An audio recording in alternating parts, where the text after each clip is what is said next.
જે હવે પીવીસી સોફ્ટવેરની મદદથી મારા ઘરે જે પ્લાન લાગ્યો છે એનું સિમ્યુલેશન કરીશું.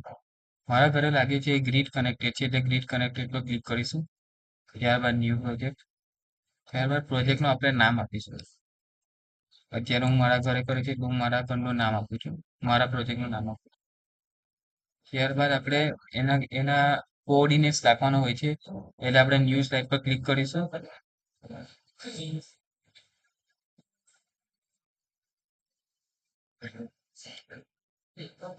એમાં એની લોકેશન એના કોઓર્ડિનેટ્સ રાખવા માટે એ ત્યારબાદ એની લોકેશનના કોઓર્ડિનેટ્સ રાખવાના હોય છે, એ આપણે મેપ પર જઈ અને આ જગ્યાએ છે, આ જગ્યા આપણે પ્લાન નાખવાનો છે, એટલે એને રાઈટ ક્લિક કરીશું એટલે એના કોઓર્ડિનેટ્સ આવી જશે. ત્યારબાદ એને અહીં પેસ્ટ કરીશું એટલે એ જગ્યાના કોઓર્ડિનેટ્સ આપણને મળી જશે. એટલે કઈ જગ્યાએ આપણે પ્લાન લખવાના છે એ આવી જશે સિસ્ટમમાં. ત્યારબાદ એક્સેપ્ટ સિલેક્ટ પોઈન્ટ કરીશું. ત્યારબાદ વેધરના આપણને ડેટા માટે આપણે મિટિયોટમ પાસેથી વેધરના ડેટા લઈશું, ઇમ્પોર્ટ કરી.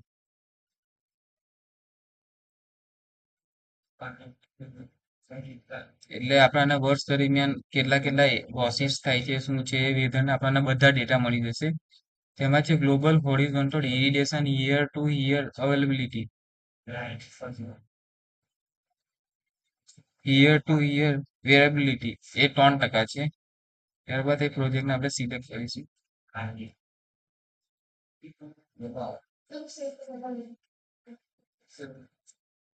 સેવ કરીશું.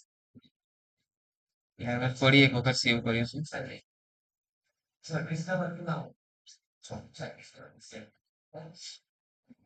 ત્યારબાદ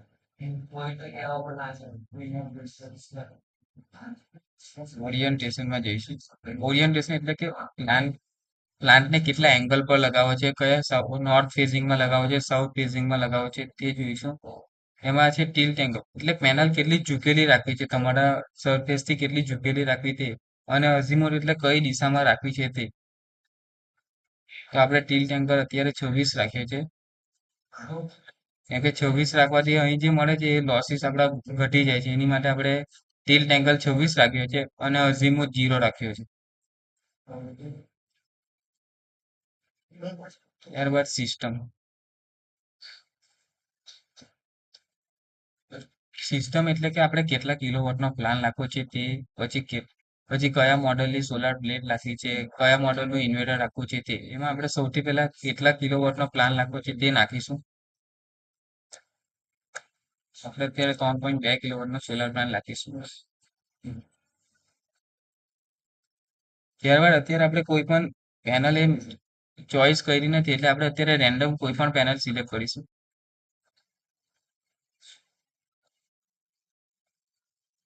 એટલે ઓલ મેન્યુફેક્ચરિંગ ક્લિક કરીશું અને ઇન્વર્ટર પણ અત્યારે રેન્ડમ જ આપણે લઈ લઈએ છીએ. અને જે અત્યારે મારા ઘરે જે સોલાર પ્લેટ લગાવી છે એના ડેટા આની અંદર અત્યારે સેવ નથી, તો આપણે એના પણ સેવ કરી શકીએ, જે આપણે નેક્સ્ટ વિડીયોમાં જોઈશું.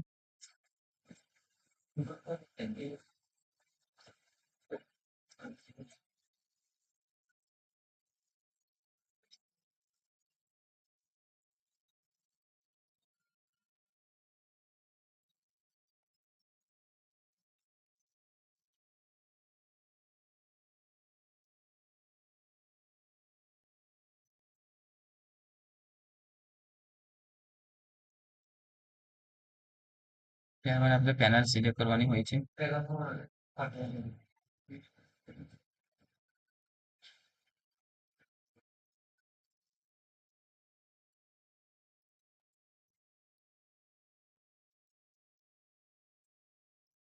તો અલગ અલગ વોટ પીકની પેનલો હોય છે.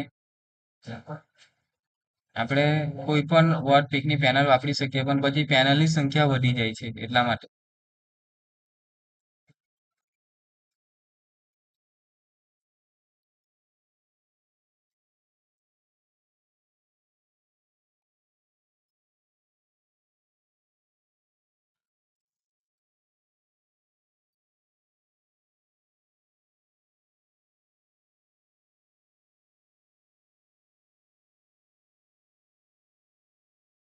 પેનલ સિલેક્ટ કરી રીતે 40 વોટ પીક 35 વોલ્ટ સાઈ મોનો.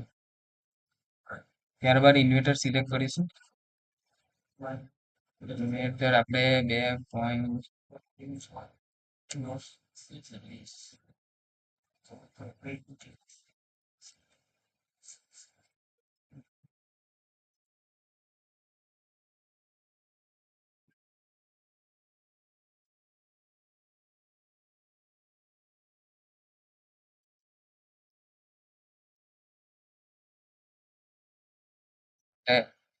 આપણે 2.9 કિલોવોટનું ઇન્વર્ટર 165 થી લઈને 440 ઇન્વર્ટર સિલેક્ટ કર્યું છે. અને જો આપણે એનાથી ઉપરનું લઈએ 3 કિલોવોટનું, તો અહીં એરર આવે છે સોલરની, એટલા માટે આપણે આ ઇન્વર્ટર સિલેક્ટ કરીશું.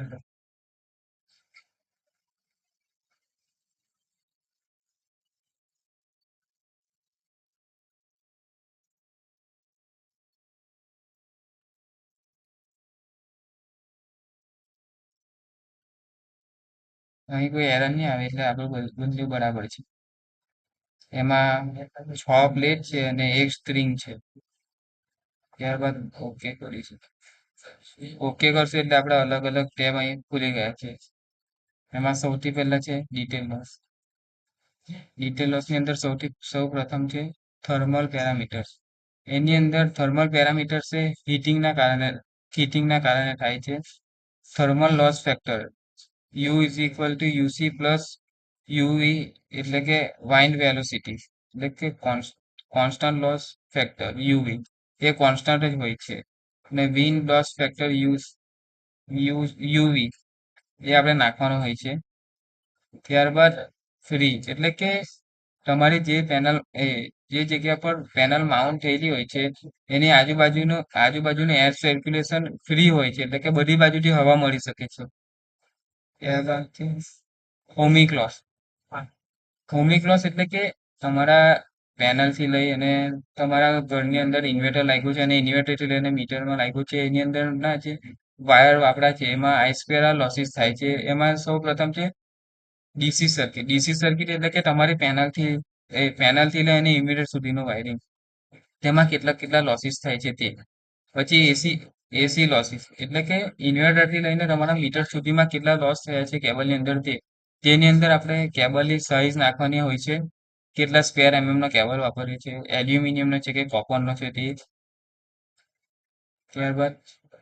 ત્યારબાદ મોડલ ક્વોલિટી, એટલે કે મોડલનો ઓવરઓલ પરફોર્મન્સ, એટલે કે કોઈ પેનલના વધારે વોટ પીકની હોય તો એ વધારે કન્ઝપ્શન કરી શકે, કોઈ ઓછા વોટ પીકની હોય તો એ ઓછા વોટ કન્ઝપ્શન કરી શકે. ત્યારબાદ એની એફિશિયન્સી, જો એ આ માઇનસમાં હોય છે તો એની એફિશિયન્સી ઘણી વધારે હોય છે, અને જો પોઝિટિવમાં હોય છે તો એની એફિશિયન્સી ઓછી હોય છે. ત્યાર પછી એલઆઈડી એટલે કે લાઇટ ઇન્ડ્યુસ ડિગ્રાડેશન, એટલે કે જે સમયે આપણે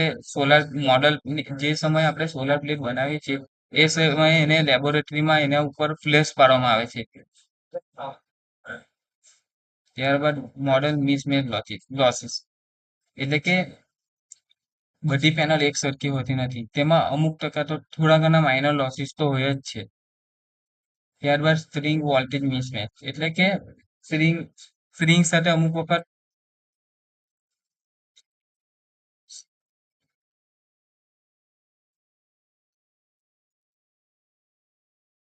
ત્યારબાદ યરલી સોઇલિંગ લોસ, એટલે કે પેનલ ઉપર ધૂળ ધુમાડો વગેરે હોય એ પણ એક લોસીસમાં જતા હોય, અત્યારે આપણે ડિફોલ્ટ રાખ્યો છે. ત્યારબાદ છે આઈએમ લોસ એટલે કે પ્રકાશનો એંગલ. આ બતાવે છે આપણને પ્રકાશનો એંગલ, કે કેટલા એંગલ પર સોલાર પર પ્રકાશ પડે છે અને તેનું રિફ્લેક્ટ થાય છે, એટલે કે સોલાર પર પ્રકાશ પડે છે તેના અમુક પછાડીના કિરણો રિફ્લેક્ટ થાય છે પાછા આપણને. ત્યારબાદ ઓક્ઝિલરી એટલે કે કોઈ પણ મોટો મેગાવોટ નો પ્લાન્ટ હોય છે તેના માટે કંટ્રોલ રૂમ હોય છે. એનો ખર્ચ પણ આપણે જે જનરેટ કર્યું છે એમાંથી જ કન્સિડર કરવામાં આવે છે. પછી છે એજિંગ એટલે કે એનું આયુષ્ય કેટલું છે. તો હમણાં આપણે 20 વર્ષ નાખીએ છીએ તેનું આયુષ્ય 20 વર્ષ છે. એટલે કે પેનલના અમુક વર્ષો થાય એટલે એનું આયુષ્યમાં ઘટાડો પણ થાય છે, એ બતાવે છે આમાં. ત્યાર પછી છે અનઅવેલેબિલિટી. અનઅવેલેબિલિટી એટલે કે અનઅવેલેબિલિટી એટલે કે જે સમયે આપણી પાસે ગ્રીડ અવેલેબલ નહીં હોય તો એ બધું પણ આપણા લોસીસમાં જતું રહે છે, એ કન્સિડર કરે, એને પણ આપણે અત્યારે ડિફોલ્ટ જ રાખીએ છીએ. ત્યાર પછી જે ફ્રેક્ટર કનેક્શન, એ વાતાવરણ ઉપર આધાર રાખે છે કે કોઈ વખત સરખું વાતાવરણ હોય નહીં, કોઈ વખત વધારે તડકો હોય, કોઈ વખત એ આપણને અંદાજિત આવી નહીં શકે, એના માટે આપણે આ ઓપ્શન છે. ત્યારબાદ ઓકે. ઓકે કરશું. સેલ્ફ કન્ઝમ્પશન એટલે કે મંથલી તમે કેટલું વાપરો છો એ પ્રમાણે આપણે પ્લાન રાખવાનો હોય છે, એ અત્યારે આપણે રેન્ડમલી રાખી દઈએ છીએ.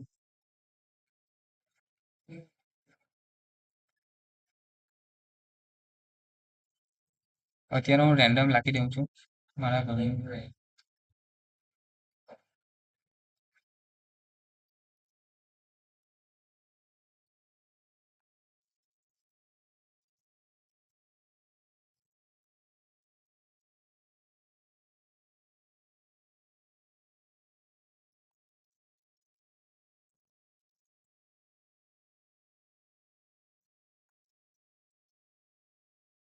અત્યારે હું રેન્ડમ રાખું છું.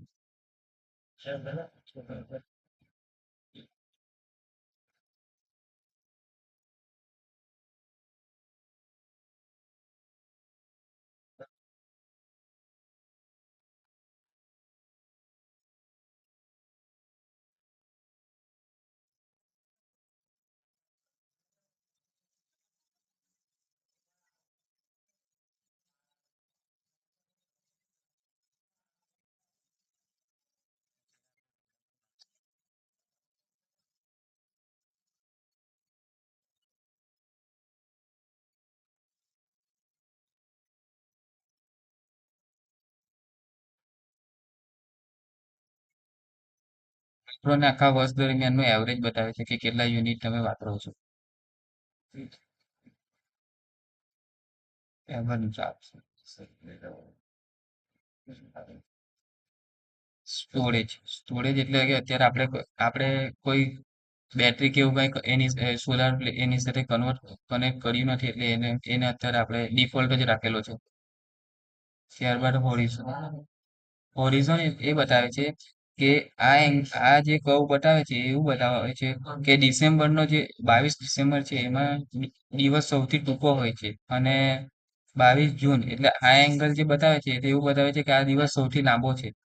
અને આમાં બીજું એ બતાવે છે કે જ્યારે પણ આ વચ્ચેનો એંગલ એ બતાવે છે કે જ્યારે પણ સૂરજ 90 ડિગ્રી આવી જાય છે એટલે એ સમયગાળામાં એના સોલાર પ્લેટ ઉપર સૌથી વધારે તાપ પડે છે.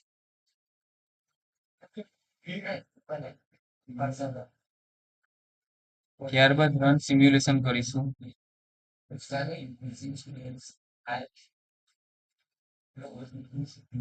આ આપણે જે ઇન્વર્ટર લીધું છે એને એક પીડીએફ ફાઇલ બની જશે. એની અંદર બતાવેલું છે કે તમે કેટલા કિલોવોટ નો પ્લાન રાખ્યો છે.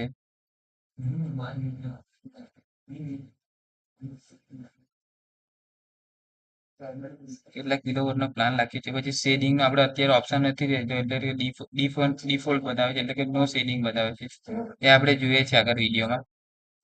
ત્યાર પછી આ વર્ષ દરમિયાન એવરેજ બતાવે છે કે કેટલા યુનિટ જનરેટ થયા છે એ, અને આ એનું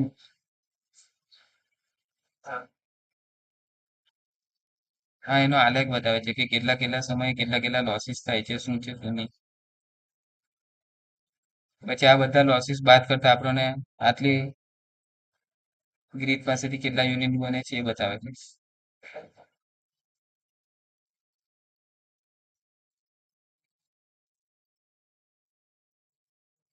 ત્યારબાદ આને સેવ કરી દઈશું.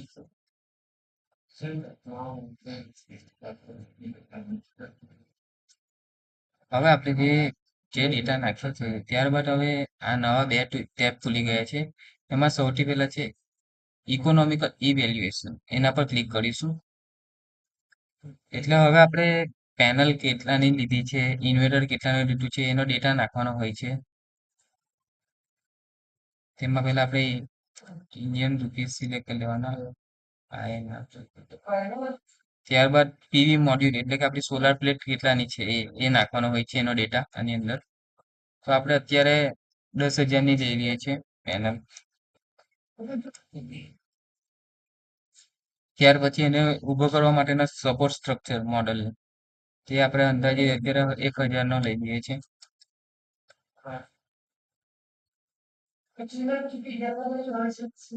ત્યારબાદ ઇન્વેટર કેટલાનું છે એનો ખર્ચ લઈ લઈએ છીએ. તો અત્યારે આપણે જનરલી 19,000 લઈ લઈએ છીએ રેન્ડમ.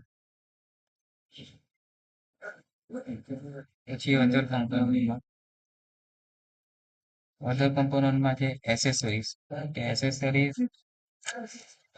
અધર કમ્પોનન્ટમાં એસેસરીઝ અત્યારે આપણે 500 રૂપિયા લઈ લઈએ છીએ.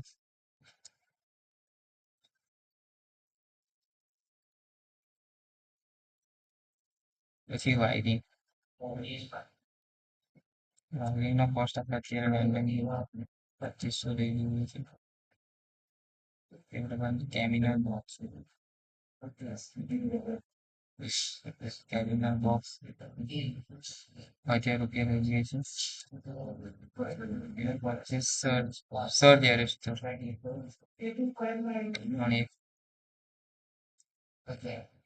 આપણે એને 5,000 રૂપિયા લઈ જઈએ છીએ. ત્યારબાદ છે આપણે ઇન્સ્ટોલેશન એટલે ગ્લોબલ ઇન્સ્ટોલેશન ખર્ચ આપણે અત્યારે 1,000 રૂપિયા લઈ લઈએ છીએ. ત્યાર પછી ગ્લોબલ ઇન્સ્ટોલેશન ખર્ચ 1,000 રૂપિયા લઈ લઈએ છીએ. ત્યાર પછી ટ્રાન્સપોર્ટ એટલે કે પેનલ લાવવાનો કેટલો ખર્ચ છે કે તે તો એ આપણે અત્યારે 2,500 રૂપિયા લઈ લઈએ. ત્યાર પછી એના સેટિંગ કરવાનો ખર્ચ છે. સેટિંગ કરવાનું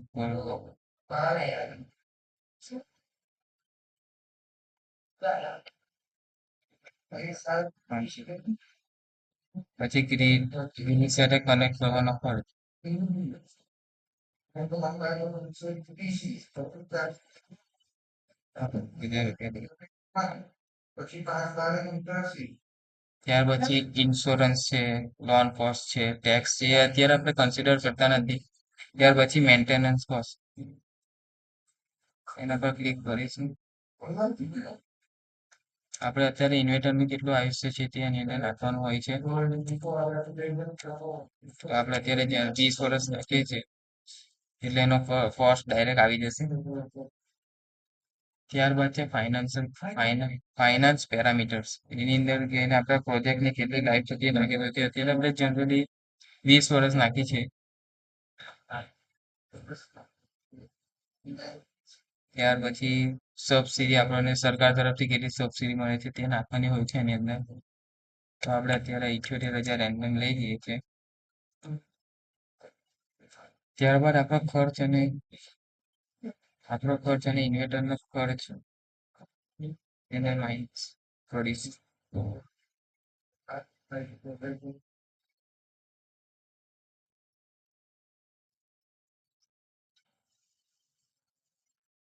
બીજે 27,000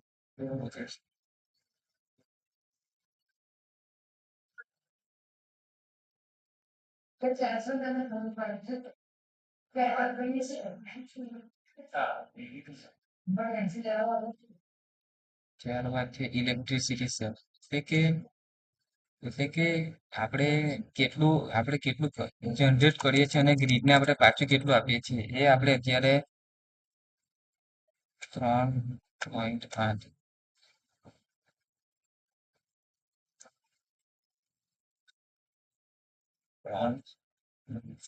એને કેટલું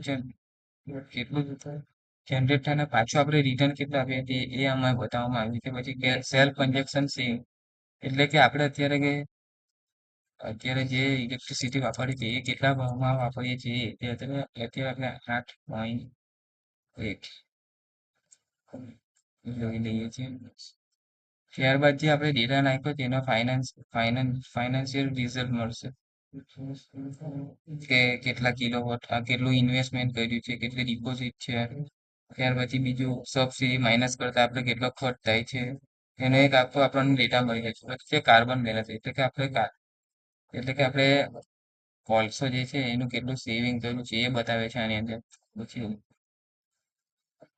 ત્યાર પછી એનર્જી મેનેજમેન્ટ એની અંદર બતાવવામાં આવ્યું છે કે આ P50 એટલે એવું કહેવા માંગે છે કે સોલાર જે વર્ષ દરમિયાન જે કન્ઝ્યુમ કરશે એ એની અત્યારે સંભાવના 50% છે. એટલે કે 50% થાય ત્યારે જ આટલા યુનિટ બનશે. આ જે બતાવેલા છે ને 45, 64 એટલા યુનિટ તો બનાવશે જ 50%. એટલે P50 એટલે 50% વેલ્યુએશન બતાવે છે એની.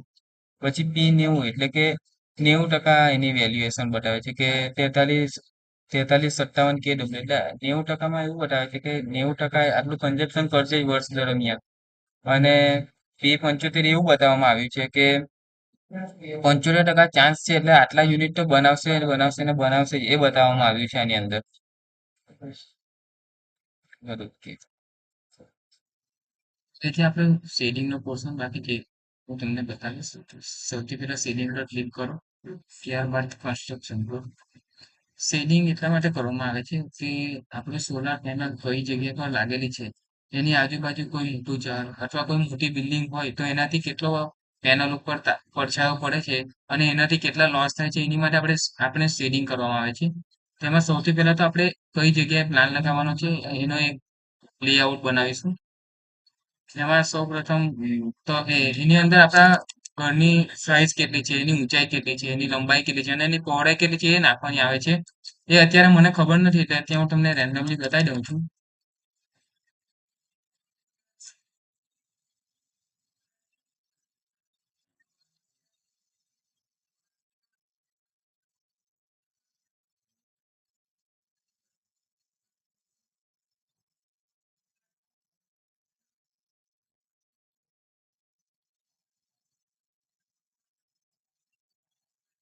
ત્યારબાદ ક્લોઝ ઓબ્જેક્ટ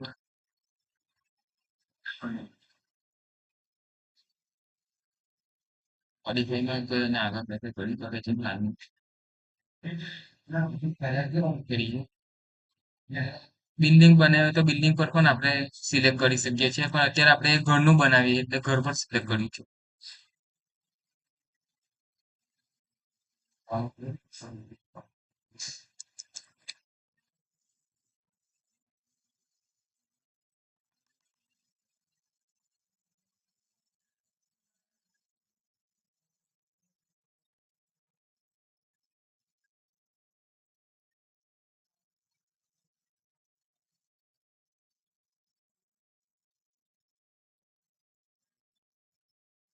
ક્લોઝ ઓબ્જેક્ટ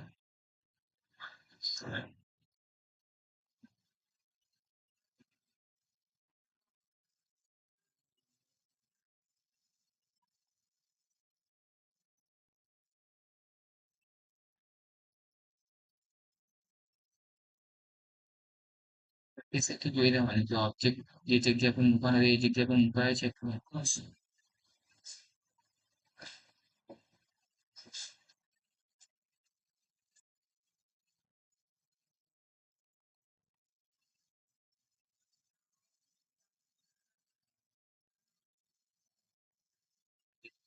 ત્યારે આપણે રેન્ડમ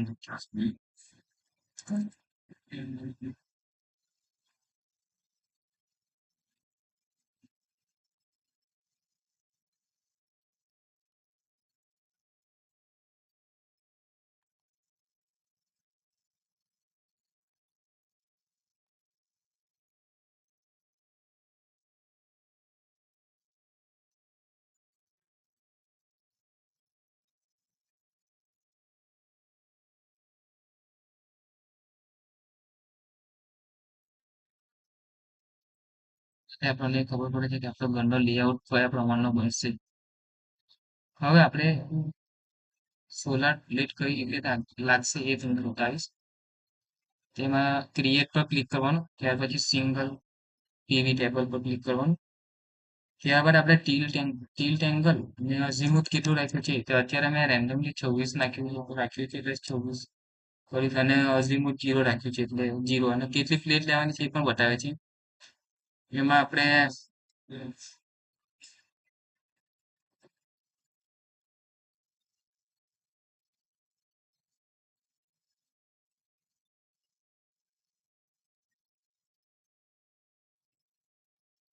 પ્લેટ માં જેટલી પ્લેટ રાખવી એટલી રાખી શકાય.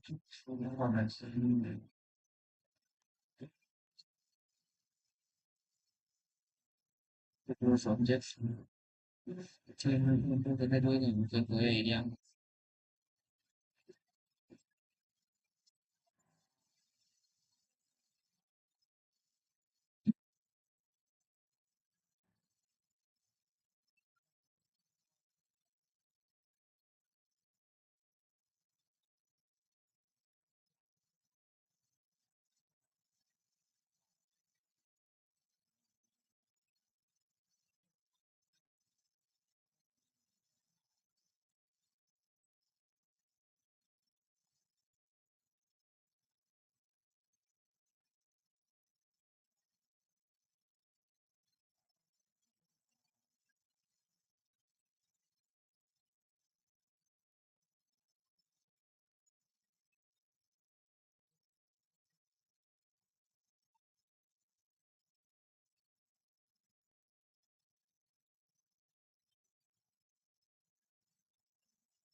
કેવી રીતે લેવાનું. પછી સિંગલ પીવી ટેબલ ત્યારબાદ એમાં કે આપણો ટિલ્ટ એંગલ સેટ કરી દઉં જેમ કે કિસ્સો તો આપણે 26 રાખ્યો છે અને ત્યારબાદ કેટલી પ્લેટ જોઈએ છે આપણે 6 પ્લેટ છે એટલે 3 આપણે જોઈને 3 પ્લેટ એ પ્રમાણે સેટ કરી દઈશું.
તો પ્લેટ સિલેક્ટ કરવાનું પછી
આ રીતે આપણું પ્લેટનું કન્સ્ટ્રક્શન હોય છે. હવે હું તમને બતાવીશ કે કેટલા ટાઈમમાં સૂરજની દિશા ક્યાંથી કે નોર્થ થી સાઉથ થાય છે કે શું છે એ. મોડલ રેડી થઈ ગયું છે. તો હવે મેં તમને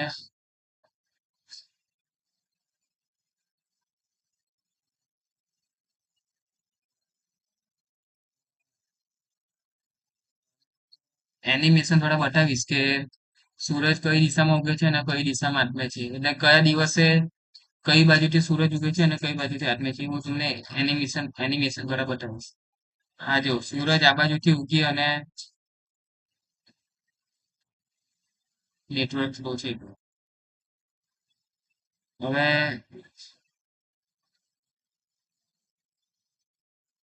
હવે તમે આ એનિમેશનમાં જોઈ શકો છો કે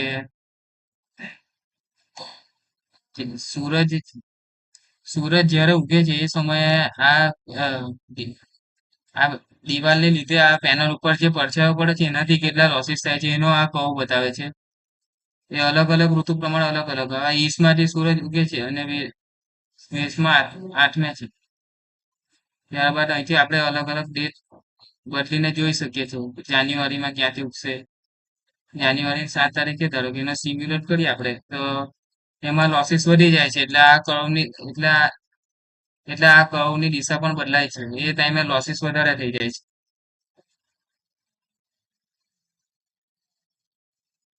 એમાં સૂરજ ઉગવાની દિશા અલગ છે અને આથમવાની દિશા પણ અલગ છે.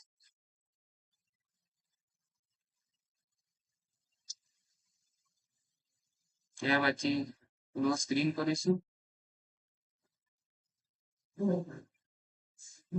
ત્યારબાદ એનો ટેબલ જોઈશું કે આપણને સૂરજનો કેટલા લોસીસ થાય છે, કયા સમયે થાય છે, કેટલા ડિગ્રી પર થાય છે એ બતાવે છે. ત્યારબાદ ઓકે દબાવીશું અને ફાઇનલ સિમ્યુલેશન કરીશું.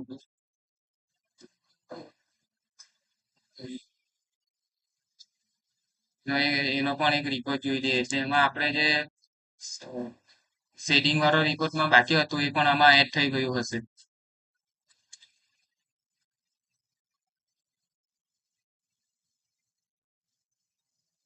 તો આમાં શેડિંગનું જે આપણે સિમ્યુલેશન કર્યું છે એ પણ આવી ગયું હશે. હા આ શેડિંગ આપણે સિમ્યુલેશન કર્યું એ પણ આમાં આવી ગયું છે.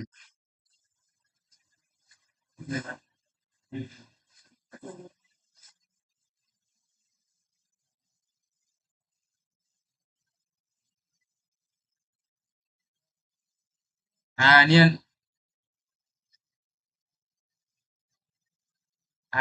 આની અંદર એવું આ ડોટેડ વાળી લાઈન છે એમાં એવું બતાવવામાં આવ્યું છે કે 1% શેડિંગ નો લોસ થાય છે.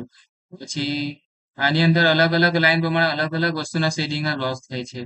આવી લાઈન હોય તો 2% લોસ થાય છે. આવી લાઈન હોય તો 10% લોસ થાય છે. એ પ્રમાણેના લોસીસ બતાવવામાં આવ્યા છે.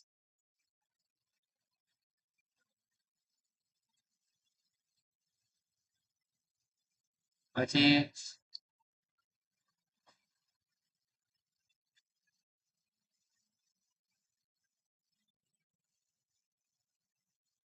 આ આલેખમાં એવું બતાવવામાં આવ્યું છે કે 2025 થી લઈને 2027 સુધીમાં જ આપણને લોસીસ થાય છે. ત્યારબાદ જે મળે છે આપણને જનરેશન થાય છે એ બધું પ્રોફિટ જ થાય છે. એ બતાવવામાં આવ્યું છે.